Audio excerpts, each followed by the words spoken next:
Arnie, great to see you. You Stu. Thanks for coming around the house. You picked a lovely night to join me. Great view, can't fault it. Yeah, fair play. Yeah. Tide's in, so we're all set. It's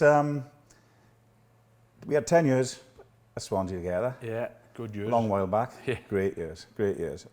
And who would have believed if they knew us then that all these years later, between us, we've done 20 triathlons? Is it 20? I lose count. There've been so many. 20. I've done 21 Ironmans. I forgot the what. Yeah, Yeah, sorry. 21 Ironmans. Yeah. Yeah. So and a few more triathlons. Yeah. Yeah. So how many have you done? None. Okay. So I've done 21 Ironmans. I haven't even thought about it. I mean, not a single moment where that thought entered my mind. But it's an astonishing transition from the best team game in the world, Yep. as far as I'm concerned, to one of the most challenging individual sports. So what was that change like? It was, obviously everybody knows it is an individual sport. The reason I got into it was Jane, my wife, she did a triathlon that went on to watch. Felt the buzz from it, obviously, and I was still playing rugby at the time. And I just thought, oh my God, I'm going to have a go at this. This is something like a new chapter, I suppose. Did rugby for so many years. And I thought, yeah, I'm going to have a go at this. So borrowed a wetsuit, borrowed Jane's, God love him, his father's bike. He was, 5'7", I'm 6'5". Hired the handlebars, hired the seat. Did my first triathlon in Rhyadr, which was a pool swim at the time. And short swim, short bike, short run. Finished it. I thought, oh, that's it. I'm gonna have to. That was it. That was the turning point. And that was nearly, took in 18 years ago, which I was still playing rugby as well as training for Ironmans and things. And that just developed from a short distance to a long distance, to a middle distance to doing Ironmans. So just an immediate buzz from it. You knew it was for you. Yeah. Just that buzz now talking. Like the hairs on my arms are just up now, as if when I played for Wales. That kind of neck moment when you're in the tunnel and you're going out to the stadium. It's like, wow, my God, here we go. And even now talking about it, it's just, and especially Ironman with the buzz of the crowds and the atmosphere, you forget about the pain, which people say, oh my God, I can't believe you've done so many. How do you keep on going back? I said, once you do it once, some people do it once and that's it. They think, no, I've done my tick, thank you very much. But the euphoria of the training and then going away and setting your bike up and meeting other people around the world. I've met so many people, we've been everywhere. We've been in Australia, we've been loads of places to do it. But once you hit that red carpet, even if it's 10 hours later, 12 hours later, 14 hours later, or 16 hours later that you've been smashing yourself basically, once you hit that red carpet, all the pain, everything that's aching, everything just seems to go away for that 20 seconds and you run down the chute and you high-five everybody and everybody's cheering and you jump on your bike and then the next day then you get up again in the morning, you either go for a run or it's just constantly, and you've just got to fit it in. You've got to get the 3 disciplines in. So at the peak, we swim in 3 times a week. Regarding weather-wise, we're out on a bike, say, maybe 3-4 times a week. So on the weekends, Saturday, Sundays, our long bike rides. Yeah. So on a Saturday, we do 100 miles. On a Sunday, we might do 80 miles. Run off the bike as well. So you might do a 50-mile bike and then run 5 miles off it. It's just constantly doing the turnaround of the swim bike run. You got a good lock for the bike. And got a good lock for the bike. Yeah. Yes. Yeah. Careful where you leave it. Careful where you leave it. Yeah. Serious bit of kit. We've got a lot of, there's a lot of items when we first started triathlon. We buy a bike now. You can spend loads of money on bikes. But there's people I know who've got a £500 bike who've done Ironman Wales on a £500 bike. And I know people who've done Ironman Wales on a £5,000 bike. But the person who's got a £500 bike has been the person that's got a £5,000 bike. Okay. So at the end of the day, but at the end of the day, you're the one that's got to push that bike, Yeah. It's the training that you do, it's the mentality you have in your mind to push yourself a bit further when you are training, and obviously when you're racing then you do push yourself that more, Yeah. But the actual cost of the items, for £1,000 you can get yourself a wetsuit, a decent bike, decent pair of trainers, nutrition for and maybe now even less now.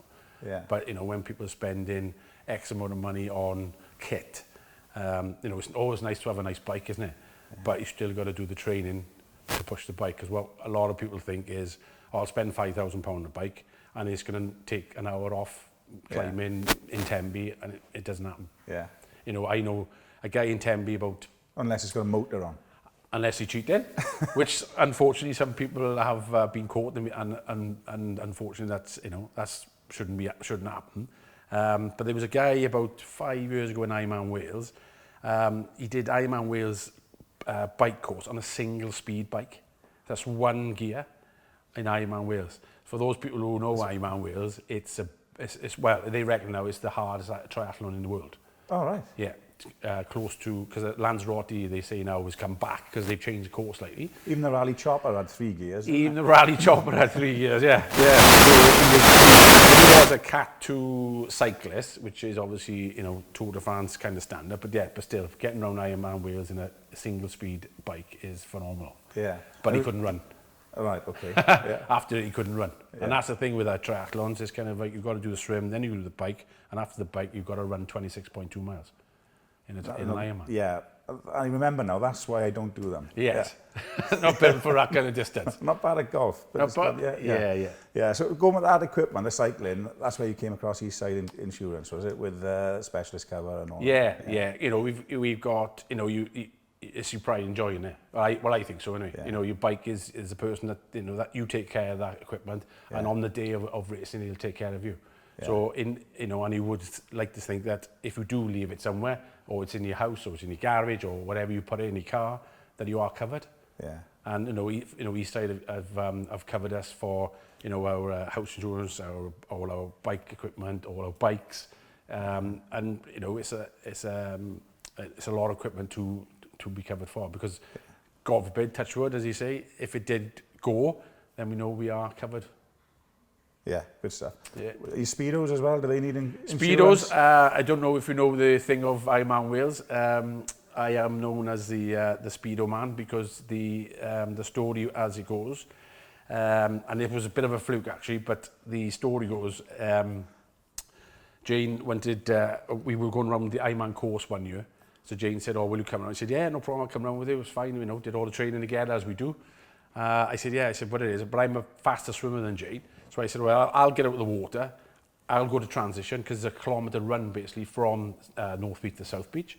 And I said, I'll meet you in the transition, I'll get changed, get ready for it. Yeah, okay, right. Anyway, so went there, and it was the year that we did, we actually did, that year we did 2 Ironmans within 6 weeks of each other.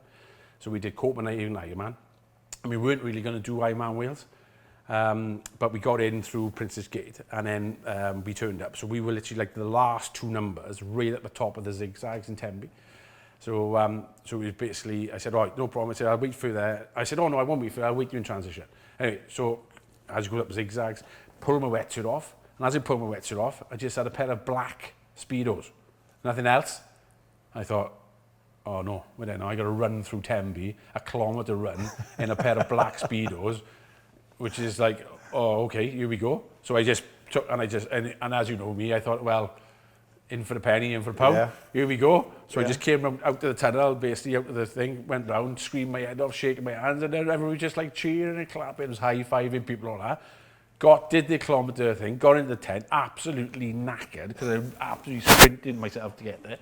And then the next day then, we were in the cafe, and 2 people came over and said, you made my day yesterday. And I said, oh, thank you very much. I said, why is that? She said, it was 7:45 in the morning, she said. I thought to myself, wait there, what can I hear? I looked up the road, she said, and that's all I could see was this big man running down through Tembe in a pair of black Speedos. I thought, oh, you made my day, she said, you made my day, thank you very much. Do you remember to put a pair of socks down the front? So it was, well, that was, as I say, luckily the water was 17 degrees that day, so we were all right. Glad you coped. And every year since then, I've had to wear a pair of special Speedos, which got to be multicoloured or so. So if I don't show anybody, so on the day everybody has a bit of a surprise. And so yeah, so everyone was expecting a nice big pair on for the 10th one. So I'm debating what to wear really. So anybody wants to sponsor me one, not a problem.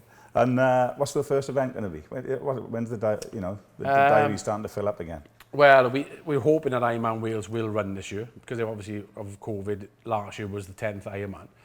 We've done, Jane and I have done all 9 of Ironman Wales. I'm with the only couple, obviously, to do all of them. Jane's the only woman that's done all Ironman Wales. Brilliant. And there's 10 of us left now, out of, that's done every single one. I have a few rapid fire questions at the end, but you and I can't get together now without a bit of reminiscing about the old All-White State. Yeah. And I've got to start with this, Anne. I don't know if you can get a little bit of that. We'll show Arnie that and see if it brings back a memory now. Recognise those two people? Oh, yeah. I love that. Remember the story behind it?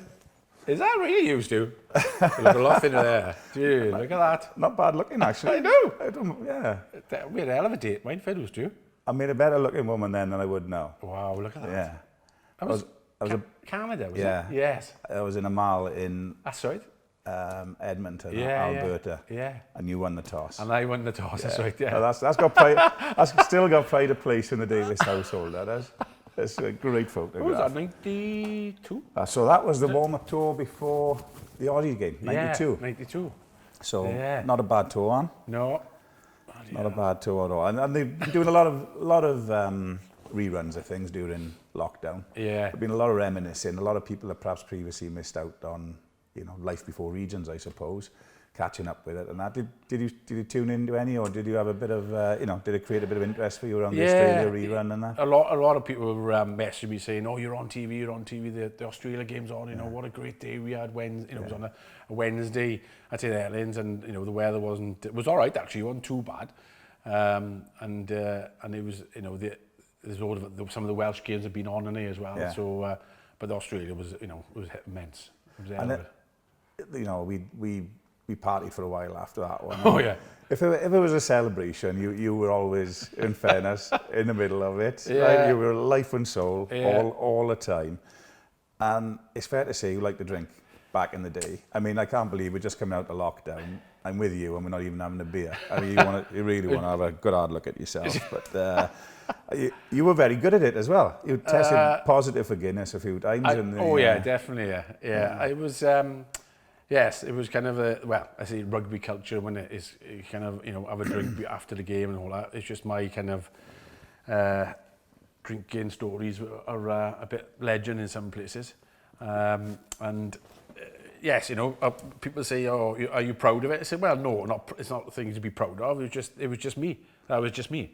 It was kind of thing where I enjoyed myself going out on a Friday night before playing on a Saturday, even if it was until the certain hours of the morning, and I'd get up the next day and I'd be fine and I'd just play and play well. Or you were an 8 or 9 out of 10 game all the time. Yeah, it was never an issue. I don't think anyone within the club would say, "Arnie, rein it in" or whatever. Because you'd rock up, deliver the goods. And I just think it was I don't know if it's in your DNA or it's in your blood or whatever, but it's just it was one of those things. And then Ron Waldron got hold of you, and you stopped drinking. I actually, it was kind of like I got into the Welsh setup, and they're doing the fitness, and I've always been a fit person, and that was kind of easy for me in certain things, but obviously they knew my kind of outside background of rugby and all that, because I did play football before, and I had a lot of football mates, and they were still obviously going out on a Friday and stuff like that. So I did get pulled to one side with Waldron and say, "I think you need to look at yourself now and concentrate on your nutrition and all that." So I thought, okay, I'll knuckle down now, and didn't bother going out. Or sometimes I would go out and I drink squash or something, and then within like 3 months of doing that, my game went to pot. It bombed, didn't it? It bombed. Yeah. It was the talk of the dressing room. Yeah.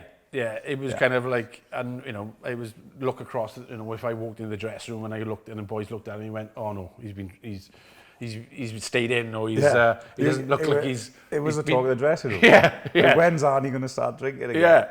I remember then one day, and it wasn't weeks. You were months trying to be a good boy. Yeah. And then because you always used to change next to me. Yeah. And I remember one day I was put my kit together or whatever, and this sort of this smell drifted from you, of Guinness or whatever it was, and it was like, he's back. And he was. Yeah. I just thought it It's was extraordinary. It really. was, yeah, it was extraordinary, and I just thought, well, it's rude. It got me to what I did. You know, I got into the Welsh squad, got into the setup. Why change somebody when he's done it that much? And I thought, well, I'm going back to it. And if it did, you know, affect my performance, which, you know, touch wood, I say touch wood, but it didn't. And I was back in the change room. I'm back playing well. How do you look back on your time in All Whites jersey, Jan? Oh, it was awesome. You know, I went there when I was a kid, from 14, 15-year-old from Townhill, basically, you know, running down from Townhill down through the steps, you know, through Uplands and all that, getting to St Helens.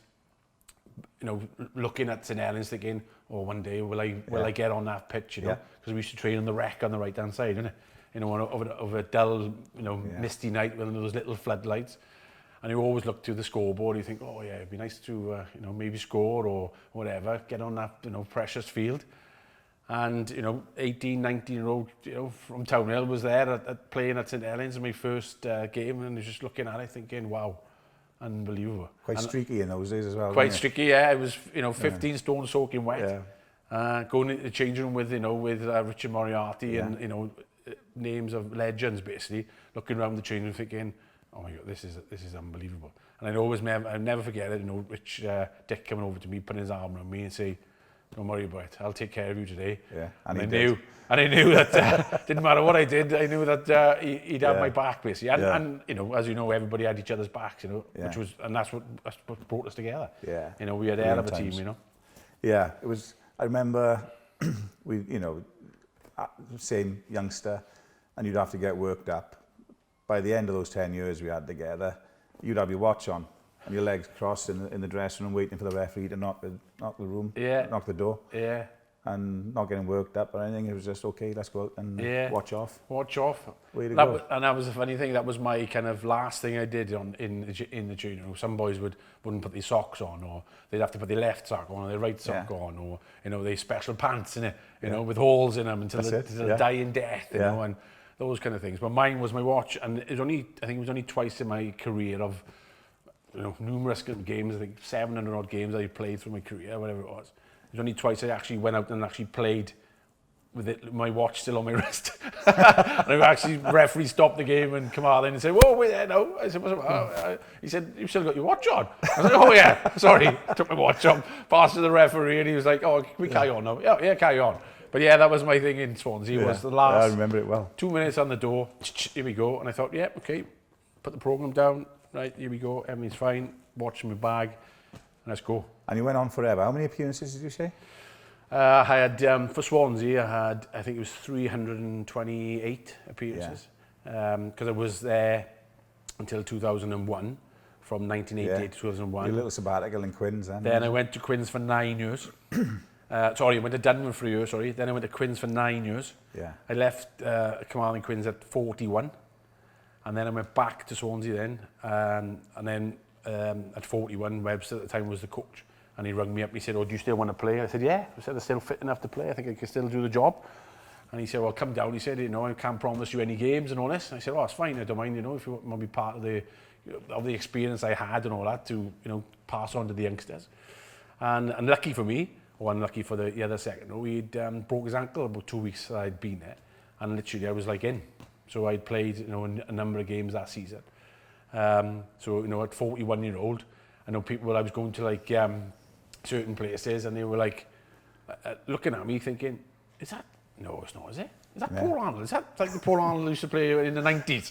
And this is like 2010 or whatever, isn't it? And the guy was saying to me, did your son play, is your son Paul Arnold? I said, no, this is Paul Arnold. And he was like, oh, really? I said, yeah. You got a cheek, man, because he used to give Dickie and Cluffy stick for being old. You smashed that. Yeah, so, and I broke a few records at Swansea. I was the oldest captain to ever captain Swansea at 43. You know, and people say, well, was that a good thing or a bad thing? I said, well, you know, I'm still 43 playing at a very, you know, semi-pro level. You know, and in the one guy from Carmarthen Quins made like a career thing of what I'd done. And in total, I think I played like 783 games for Swansea, Carmarthen Quins and Dunvant, and all, you know, so it's not bad in that kind of... It's not. And touch wood, regarding injuries-wise, you know, obviously you have the normal fingers, nose, you know, cauliflower ears, which is the part of the job, isn't it? You know, I bust my shoulder because people say, oh, you got away quite lucky, you know, you haven't had any knee problems. And then when I rattle them off, well, I did dislocate my shoulder, I did break my collarbone, I did have a punctured lung. And they're like, oh, okay. I said, but that's part of the part, isn't it? That's, you know. And Webby at you over there with the tray a few times. And Webby, yeah. So, I remember but you know, I'm all right, I think. So well, I think you mentioned a few things there, Anne, that won't be beaten. Amazing, fair play to you. Right, we're going to finish with some rapid fire questions, right? Yeah. Starting with rugby. Best moment? Best moment, Cup final, 1995, Australia Cup final. Man of the match as well, you dog. I was man of the match, first ever forward to be man of the match of the Lloyd Lewis Trophy. Yeah. So I was very proud of the trophy in the house. Yeah. And again, it was people did say I was trying to impress Jane, because I only met Jane that few couple of weeks. So that did thing. It was 100 degrees, never forget it. Well, you must have. And it was... hey, you don't have to tell me. I had factor 50 on. Yeah, glowing. How's the big pink one? Scrummaging behind you. Yeah. Worst memory? Worst memory, I would say, leaving Swansea. Right, okay. Yeah, it was a bit of a downer being there from a kid. Yeah. Being there for so long, and leaving it to what happened at the time of leaving it. I wasn't ready to leave Swansea. Yeah. So that was a bit of a downer. But then returning back, literally 12 years later, to finish my career there, then you know all the things that happened then I'd gone by.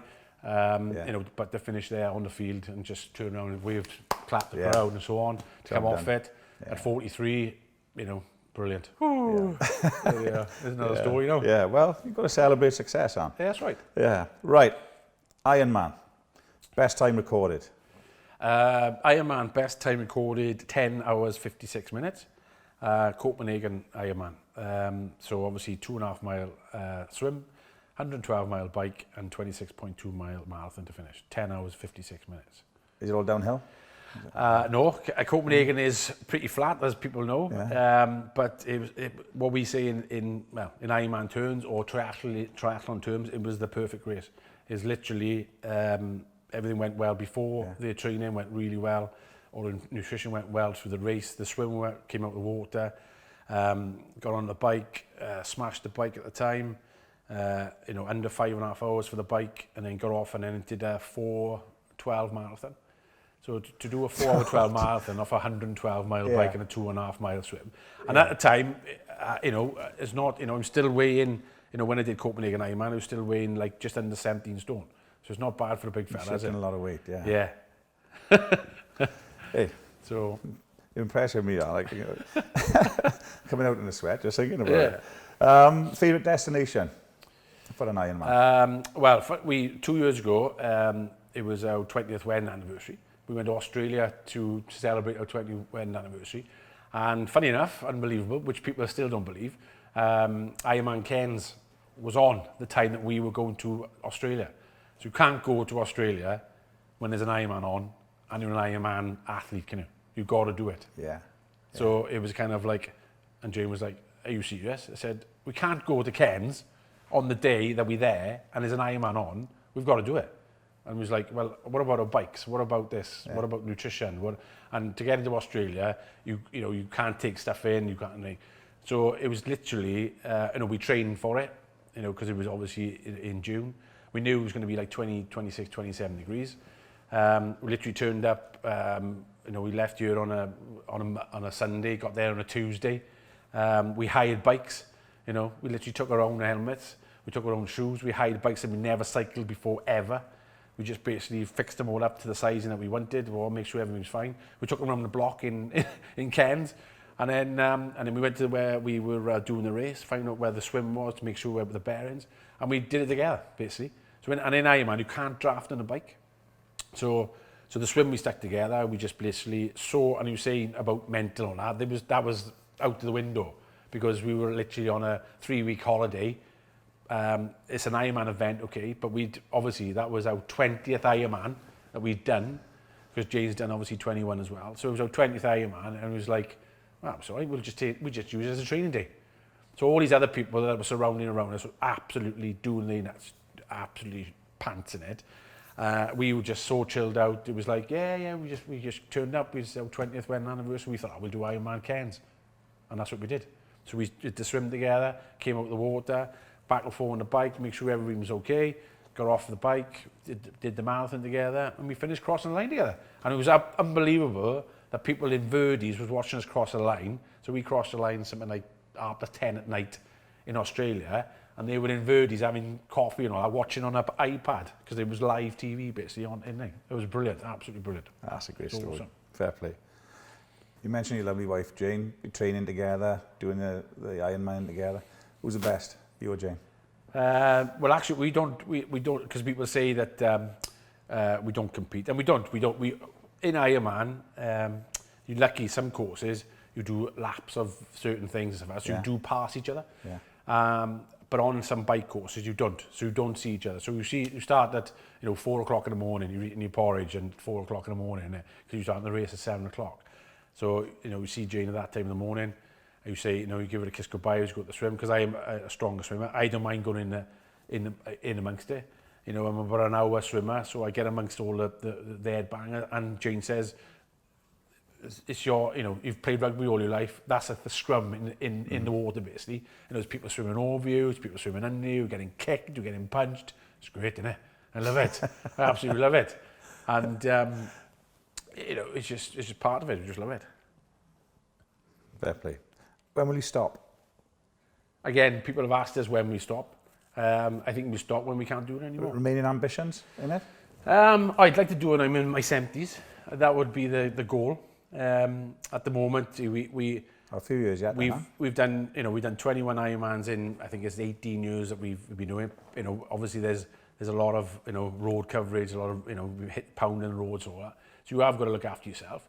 In certain years gone by, we've done we did 3 Ironmans in a year. We did Lanzarote Ironman, then we did Copenhagen, then we did Wales. And people were like, bonkers. And we've also done Ironman Wales, and then 3 weeks later we did a Barcelona Ironman. People were seeing the footage on Facebook going, wait, and all the Arnolds are in Barcelona. What? Eh? They only did Ironman Wales 3 weeks ago.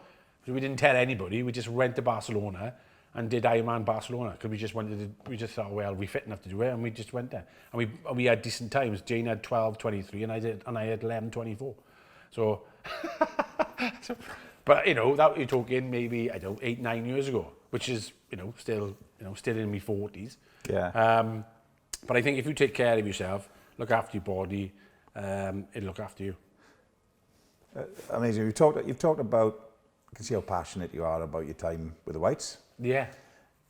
You obviously get an amazing buzz out of your triathlons, your Ironman. If you relived your life and it could only do one of them, which one would you choose? I'd definitely rugby. It would be definitely. Yeah, okay. yeah. People have asked me, or if because triathlon really is a bit of a late kind of coming into the world, really. Even though it was out in the 70s and 80s, people then didn't realise what the event meant. And I think maybe if it was out at that time and people were doing it earlier, maybe we would have gone into it. But it was definitely rugby.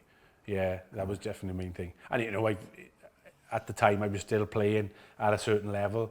The 15 years I was still playing or whatever it was, and then I was still doing Ironman as well. So I'd play on a Saturday, I'd go and swim 3K then on a Saturday night, and then go and cycle 100 miles on a Sunday, and then go training then on a Tuesday. Rugby training. I'm glad you chose rugby though, because obviously if you'd said that Ironman was better than rugby, I might have had to give it a go. You spared me that. That's it, Anne. Hey, you're a top man. It was always a pleasure, buddy. Great to catch you. Cheers. Yeah. Cheers. Thank you very much.